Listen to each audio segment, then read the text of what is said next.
Hi there and welcome back to Japan, where I'm going to be doing my first ever listen and therefore reaction and review to She Is Summer, the group, band, singer, I don't know yet. You guys can tell me afterwards in the comments. Now, just so you know, as always, if you want to watch the reaction, I've just done that, and you can watch that in a separate player by pausing this video, pressing the little link in the description below, and that will open up a separate YouTube player so you can watch the reaction I've just done, hear the song with me. And if you are ready, if you've heard the song before, or if you've heard it with me, or however you want to do it, and you're ready for the review, here it comes. So I'm going to stop waffling and I'm going to get on to giving you the review now. Okay, so this is a really great song, actually. I enjoyed it because it had a real sort of bright, fun feel to it. It was very sort of nicely produced. It was one of those ones where it did that thing that a lot of Japanese pop songs do. And this is not exclusively a Japanese thing, but it seems to be something that Japanese pop is very good at. And most people, an example I often come back to, and the one that most people will reference, is the sort of the producer who worked with Perfume and Kyari Pami Pami, Nakata Yasutaka, I believe. I can, you know, for someone who we've talked about so many times on this channel, I can very rarely remember his name, which is really, really bad. Anyway, so the thing is, though, is that this had a similar quality of having lots of bright little sounds going on in the background. It also reminded me a little bit of some of the songs which were done by, for example, the dancer, actress turned singer for a short while, Goriki Ayame. She had some songs as well that had a really similar feel to this, you know, very sort of sharp and bright backings. And what kind of is the unifying factor of those two references is that both of those were artists who produced songs that regularly appeared in adverts, in commercials. And that's kind of what I'm thinking with this. This sounds like it's got such a bright, summery, happy feeling. You can imagine this is exactly the sort of bait that most companies would go for and go, we want that for our commercial. So if this is used in any commercials, guys, give me a link so I can see it. But I can always guarantee that in the same way that you can hear a song sometimes and say, yeah, that's something that they would use in a drama theme tune, or in an anime theme tune. This one, you listen to it and you go, yeah, that's something that's going to definitely appear in a CM somewhere. So guys, if you know of any commercials this has been used in, drop me a link in the comments as well. Now, as songs go though, that might sound almost like damning it by saying that, but actually that's a positive thing, because, you know, it's that sort of bright and immediately engaging quality that it brings to the listener. It's really, really, just immediately fun, likable. I mean, I was wearing a smile on my face as far as I could tell for listening, pretty much all the way through listening to that song. And it was just because of the fact that it felt so engaging. There were no sort of sounds that were sticking around too long. Even the bass, which was obviously the main sort of connecting instrument of the whole backing, that was playing in very short, sharp notes as well. So everything felt like it was spaced. Everything felt like it had its space between. That made it bouncy as well, because everything was just appearing when it needed to. And, you know, not sort of too many notes being held or anything like that. It resulted in a sort of a nice feeling in that it felt both, to really sort of complete that thought, it felt both full and at the same time quite airy and spacey, if you get what I mean.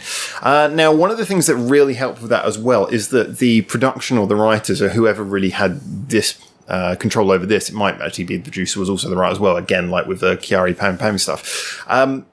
The writer had the good sense to change things up regularly. There was lots of little trippy bits where the rhythm just sort of it just stopped and started for a little bit. You know, it had a lot of those clever little moments that kept you on your toes. It never sort of veered away from what it was basically doing, but it kept you on your toes when you're listening to it. So as a result, it was kind of difficult to be anything other than engaged throughout, because it wasn't just sort of settling too much into a rhythm, even if it did settle very much into a tone. Now, as for the singer, I liked what she did here, because it's one of those voices I can imagine a lot of people saying, well, you know, she didn't do anything spectacular with her voice. It was very much in keeping with that sound. Again, she had a sort of a sharp, I don't like using the word thin because it sounds like an insult, but, you know, a voice that was kind of, you know, like I say, sharp, precise, I think would probably be the complimentary way of putting it. So as a result, her voice just kind of nicely wove between the sound. You know, if you had someone come in there with like a big sort of rounded voice, if you had someone like, I mean, I'm a big fan of Ayaka, who just, her voice is unbelievable. But can you imagine her singing this? It would be like, or even it's like Psyche from Bandmate or someone like that. If they were to sing this, their voice would just kind of sound like it was taking up too much room in this sort of nice, sharp, bouncy production. So her voice worked perfectly with that, and she had a real sort of nice tone. It was one of those singers, I usually say, there's this style, it's kind of that style where you almost feel like there's somewhere between they're relaxing and talking to you, just chilling out and talking to you and singing you a pop song at the same time. There's sort of nice feel to that. It's very good with this sort of tone. So on those fronts, I really liked all of those things about it. Now, if I were to go for the critical, it's kind of hard to be too critical of this song because, like I say, I think it really works as what it was. But if I were to look for things, because on this channel we're always honest, we always try to give both sides of the argument as best as we can, I think that the chorus was... It worked when it came around. It felt like, okay, this is the chorus, this is good, it's engaging enough, but it wasn't particularly memorable. The melody was good, but unspectacular. I felt that maybe they could have come up with a slightly better melody for the chorus. And, okay, like I say, the sound as well, the production, although I really loved it, and I've got no problem with it at all, I can imagine that to some people this would be something where they go, okay, we've kind of heard this before. It's not exactly, although it's a very good execution of that particular sound, it's not exactly doing anything new that we haven't heard before. So, yeah, I could understand it maybe being pointed out as being not the most original and maybe not the most catchy. However, if you take the pressure off of it and just sort of look at it as a song, then I think it certainly does carry a fantastic mood and enjoyable. I would be more than happy to listen to this again. Although, like I say, it's one of those ones where if a song's not excessively catchy or excessively original, it doesn't often stay in the front of your mind. It's not one of those ones where you go, oh, I'm going to come back to that. So as a result, I feel that's a bit of a shame, but I'm definitely looking forward to hearing more by this group, and I will be listening to more of them. Well, if it is a group, it might just be a solo artist. I don't know, guys. Let me know, as always.